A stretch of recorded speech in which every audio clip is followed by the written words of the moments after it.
What started as a harmless corner of the internet, where people shared their love of literature, has turned into something much darker. An online psych ward where producing and consuming explicit content is normalized. How do you turn an activity as wholesome and innocent as reading into smut-filled brain rot with little to no emotional or intellectual value? And what can we do to save young, impressionable people from this disaster? This is the depressing world of Booktok. Before we dive into the content of this video, I do want to preface that I'm coming off of a cold, so if I sound a little different today, that's why. Now, getting into it, I love books. Growing up, my parents ran a small bookstore, and I practically grew up surrounded by books. Unfortunately, like most people who grew up reading, life got in the way and I kind of stopped more recently. That was until lockdown, when I finally had time to read again. I didn't know what books to read, so I turned to Booktok and Booktube, and honestly, it was amazing. I got recommended books like We Were Liars, They Both Die at the End, and Before the Coffee Gets Cold. Amazing books that I would have never read if I only had access to the books in my parents' bookstore. By the way, if you haven't, you should definitely read Before the Coffee Gets Cold. If you've read it, let me know what you thought of it in the comments section. I'd really love to get a conversation going. So yeah, Booktok was great, but in the past 2 years, I've noticed that it's shifting in a not-so-great direction. One that, if left unchecked, could destroy the entire community. Booktok started out as influencers simply sharing their love for books, but it has since turned into a job to sell those books, which meant that the content switched from genuine recommendations to sharing books that get the most engagement.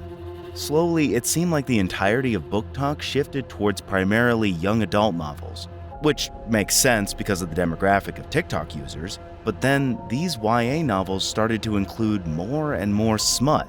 Now, almost all of the popular book recommendations have become smut-filled YA novels. What's even worse is the way that some of these books are marketed. One second you're watching a dance trend that you know you can't pull off. The next thing, a voice reading explicit material belts through your phone's speakers. Interestingly, everyone seems to be more excited than concerned. When I say smut-filled books, I'm not talking about romance novels that include scenes of intimacy. A good example of this is Colleen Hoover's It Ends With Us. I read this at the beginning of the year. Yeah, I was late to the party, but it was an amazing book. The book showed the psychological impacts of gaslighting and abuse in a way that was engaging, with really good momentum and plot twists. And yes, it had sex scenes. There are several scenes where characters are having sex, with 2 scenes in particular where force is almost used. But the book doesn't go into graphic detail with these scenes. This is similar to what you'd find in your classic Hollywood chick flick, and I'd be more than happy recommending it to any young adult interested in these topics, as long as it was followed up with a thoughtful conversation. On the other hand, there's God of Wrath. Although I can't find the exact TikTok anymore, I remember the book being promoted with the caption, "If you enjoyed watching You, you'll like this." It was marketed as a drama about a stalker, similar to the Netflix show. Based on that description, I expected a dark, intense story with some spicy scenes thrown in, but nothing could have prepared me for what I was about to read. Not the title, not the book cover, and certainly not the glowing recommendations. The main character in the book experiences a horrific sexual encounter, and afterward, she develops a captive and rape kink. The story explores these themes in graphic, uncomfortable detail, describing her experiences with no nuance or sensitivity. It was so appalling that I couldn't even make it past the first scene. To be clear, I understand that in real life, some people who experience trauma develop complex coping mechanisms or kinks like this. But the problem with God of Wrath is that it doesn't even attempt to handle these themes in a thoughtful or responsible way.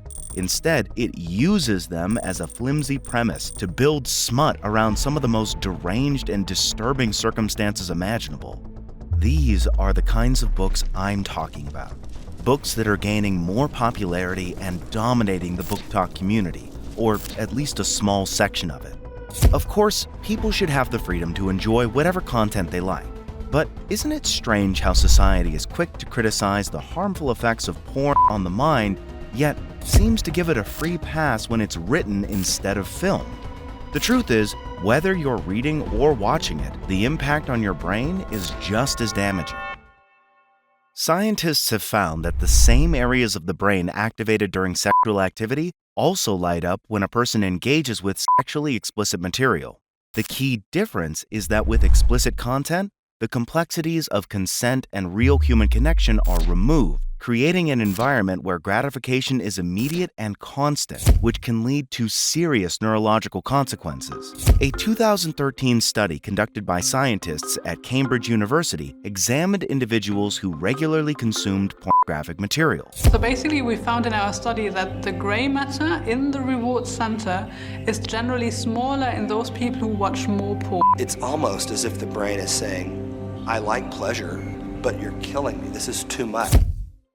They discovered that the brain activity in these individuals closely resembled that of alcoholics and drug addicts. MRI scans revealed that the reward centers of their brains lit up in a similar way, which suggests that you can, and many are, addicted to porn. Further research has shown that prolonged interaction with explicit material, such as smut, can lead to desensitization and dependency, making real-life sexual experiences less fulfilling and creating a vicious cycle of seeking increasingly extreme content for the same level of stimulation. Here's how it works. Dopamine, the chemical responsible for pleasure and reward, is released in large quantities during pleasurable activities, like eating or sex. But with sexually explicit content, whether visual or written, the brain's dopamine response is increased to an unnatural degree. Unlike eating, where the body regulates the dopamine release, explicit content triggers a cycle of ever-increasing dopamine levels. The more you consume, the more dopamine your brain releases. Over time, the brain builds a tolerance to this dopamine, meaning it requires more extreme stimulation to achieve the same level of pleasure. This is why people who read smut tend to want increasingly graphic, violent, or taboo content to satisfy their cravings. With time, normal just doesn't cut it anymore. If you're in the Booktok community, you might have noticed this. It feels like the more time passes, the worse these books become. It's like a search to find the most depraved content possible. The people who write these books realize this. So, they write things that push the boundaries and romanticize harmful and disgusting themes like pedophilia and sexual assault, knowing that their audience is always going to want a constant increase in the intensity of the material. It's like drug dealers finding increasingly potent drugs because their customers are getting used to the original formula. The porn most people consume today is hardcore, violent, and deeply sexist. A far cry from what a healthy and consensual sex life should look like. Disturbingly, these same themes are being translated into written form and are now central to some of the most popular books on Booktok. The content shared by creators often highlights this trend, where toxicity isn't just present, it's the main attraction, used as a formula to get both characters and readers hooked. For example, one of the plots involves a drug lord kidnapping a girl for a year and forcing her to fall in love with him, and she does. That's literally Stockholm Syndrome. What are we doing here, people? As if that's not troubling enough, smut also takes a toll on the prefrontal cortex, the part of the brain responsible for regulating executive functions like decision-making, impulse control, and long-term planning. Repeated exposure to smut rewires the neural pathways in this region, making it harder for individuals to regulate their behavior. This wiring can push people to seek more extreme content, lowering their thresholds for what they find acceptable or stimulating. Often, even they are surprised at how far they're willing to go just to chase that high, and it's a cycle that can feel impossible to escape. Take a step back and think about it. How does someone derive pleasure from the misogynistic attitudes of a character in a book? And yet, these toxic dynamics are often framed as romantic or desirable in the smut glorified on Booktok. Over time, these patterns create a feedback loop, where the brain's overexposure to dopamine leads to issues like depression, anxiety, and a steady decline in mental health. The damage isn't just emotional or psychological, it's deeply rooted in the brain's biology, making its effects even harder to reverse. Everything I've shared so far about the effects of porn is based on research in adults. Imagine how damaging it would be for kids who stumble across this content. The prefrontal cortex I talked about earlier has not been found to fully mature until after 25. Think of how much damage Booktok is exposing young developing brains to, and how this can affect an entire generation if we don't do something about it. If you think kids are unlikely to stumble across these kinds of books, think again. This is one of the most alarming issues with the smut-filled Booktok community. There's no clear warning or barrier to prevent younger audiences from accessing explicit content. Nothing about the covers of these books even hints at the kind of material inside. Take a look at these book covers and their titles: Academy of Storm, Icebreaker, God of Wrath, or Hunting Adeline. At first glance, they seem like your typical YA novels about sports, dance, or mystery. Completely innocuous, right? But beneath these innocent-sounding titles and aesthetically pleasing covers lies content that's anything but appropriate for younger readers. Yet, on the surface, there's no suggestion of explicit material, no content warnings, and certainly no age restriction. At least with movies and TV shows, viewers are given a clear warning about when content is meant for 18-plus audiences. With these books, though, that level of transparency is nowhere to be found. Think of a book like God of Wrath. Nothing in the title, cover, or promotional material hinted at the content inside. If I, a grown adult, was blindsided by this, imagine how easily a younger, more impressionable reader could stumble into it completely unprepared. For parents and guardians, it's nearly impossible to regulate what their teens are reading without reading the books themselves. Even skimming the first few pages isn't enough. Many of these books ease readers in with seemingly harmless beginnings, only to descend into graphic and inappropriate content a few chapters later. It's a deceptive approach that makes it even harder to protect kids from stumbling into material they aren't ready to handle. And with Booktok's algorithm pushing these books into viral territory, the problem becomes even harder to contain. Personally, I'm not a huge fan of smut. Yes, I'll admit it's a better alternative to porn in some ways. There's no physical subjugation of women, no human trafficking, no unsafe working conditions, and no exploitation of performers. But let's not kid ourselves, that's like saying vaping is better than smoking. Sure, it might be less harmful in theory, but the healthiest option is still avoiding taking anything harmful into your lungs, or in this case, into your brain. If you don't agree with me, I'd love to hear your thoughts. Let's have a conversation in the comments. I genuinely enjoy hearing different perspectives on topics like this, and I'll do my best to reply to every comment. Whether you're a fan of Booktok or a casual reader, or someone who feels strongly on the other side of this debate, I want to hear from you. Here's the thing though.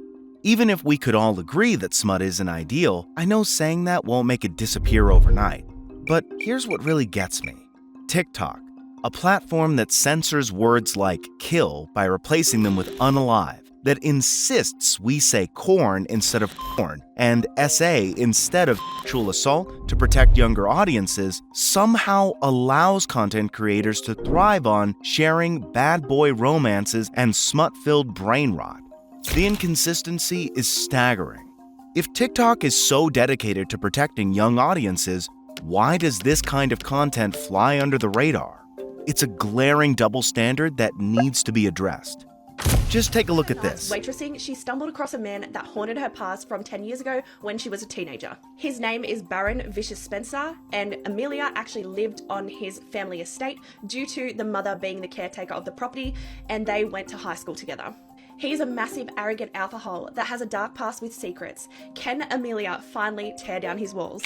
Every one of these clips suggests a warped relationship, and somehow the woman is always on the receiving end of all the toxicity. What happens when the next generation of women have their expectations about relationships and intimacy twisted to suit the romanticized horrors they read? Now, I love Booktok. Honestly, it's one of the most vibrant and creative communities on TikTok. My mom even mentioned to me recently that she's been getting a lot more business at the bookstore since the pandemic, and every time she asks a customer where they got a recommendation, they almost always say TikTok. She heard it so often that she decided to check out Booktok herself, just to see what books she should stock. That's the kind of impact this community is having. It's actively getting people excited about reading again, and that's incredible. So let me be clear. This video isn't a dig at the entire Booktok community. It's a space I'm proud to be a part of in some way. I believe Booktok has the potential to do a lot of good by encouraging people to use their imaginations and connect with stories rather than mindlessly scrolling through their social media. It's a gateway to creativity and love of literature. But for Booktok to live up to this potential, it has to remain a safe space for everyone, especially for young readers. One way we can work towards this is by advocating for clear indicators of adult content on the covers of books with smut. A simple sticker that says 18+ or adult content could go a long way in helping readers make informed decisions. It's a small step, but it would ensure that everyone knows exactly what they're getting into before they pick up a book. It would also give parents a better chance to monitor what their kids are reading without having to flip through the entire book themselves. I know this might sound extreme to some people, but I believe that the promotion of smut on TikTok needs to stop. Why? Because TikTok's algorithm simply isn't built to protect young children from this kind of content. The platform isn't designed to filter explicit material effectively, and it's far too easy for younger users to stumble across things they shouldn't see. There are other platforms where adults can explore and share their interests with age-appropriate audiences, but TikTok is not the right space. Alternatively, TikTok could create something like YouTube Kids, a separate age-restricted version of the app. They could also introduce an option to age-restrict certain videos to an adult audience. This wouldn't just keep kids safe, it would also give adults a moment to pause and decide whether they want to engage with the content or simply keep scrolling. It's a simple solution that protects everyone involved without alienating any group. To be clear, I'm not saying everyone who reads or enjoys smut is addicted to that kind of content. In the same way that not everyone who drinks becomes an alcoholic, gambles becomes a gambling addict, etc. However, we all understand that there are risks to consuming or doing these activities, and we appropriately put age restrictions on those activities to limit the risk to children. All I'm saying is that there needs to be the same kind of barrier, or at the very least precursor knowledge of the kind of content present in these books, in the same way that we have both an age restriction on cigarettes and a giant warning label about the health risks of smoking plastered on every pack. If you're a parent or guardian concerned about this, the best thing you can do is engage with your kids. Talk to them about what they're reading. Ask questions, be curious without judgment. A quick Google search of the book's title can often reveal a lot, especially if you check reviews from people who aren't paid to promote the book. These reviews are usually honest and upfront about whether the content is appropriate for younger readers. Staying informed is your strongest tool in navigating this world. Booktok has so much potential to be a positive force, but we need to take responsibility as a community to ensure it stays that way. By creating boundaries and advocating for transparency, we can make Booktok a space that celebrates the love of reading without compromising anyone's safety. If you've enjoyed this deep dive into the issues surrounding Booktok, or you're just curious about the other dark corners of social media, hit the big red subscribe button below. I cover topics like this all the time. In fact, right now I'm working on a video about rage bait, so if that's something you'd like to see, get subscribed, and I'll see you there.